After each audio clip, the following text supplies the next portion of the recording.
The assumption we make is that education takes place in school. In 1976-77, the first PCs appeared in the world.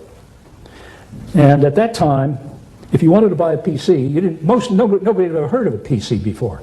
So you need help. If you're going to use this machine, you need better help than you can get from Radio Shack. What you need is a guru. You need a computer guru. Who is a computer guru? Answer, anybody who bought a machine 1 week before you did. And what happened then was, in a certain way, amazing. Because what happened was, gurus would, one guy would be the guru here, but then this guy would get ahead of him and he would then help him. And you had an enormous transfer of learning among people. And by the end of the century, or now, it must be, 150 million, 200 million Americans who know how to use PCs? They're not necessarily techies, and they're not necessarily full-time geeks, but they know how to use the PC, and I believe that has a powerful impact on the economy and valuable impact on the economy. The amazing thing is, how did they learn? Almost nobody went to school.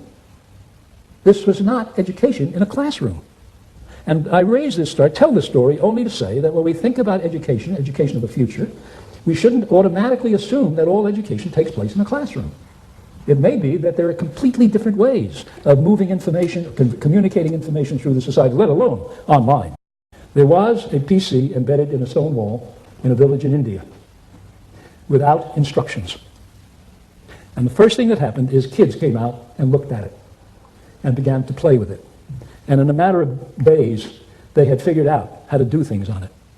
And they had access to the internet, and they had done all kinds of, for all practical purposes, unimaginable things just by being kids and playing with it. They learned something. So basically the point I'm making is that if we're really going to rethink education, we should rethink it from its ground assumptions up. Why not ask those questions as though we were starting from scratch? Because, in my opinion, we are essentially starting from scratch in a new way of life.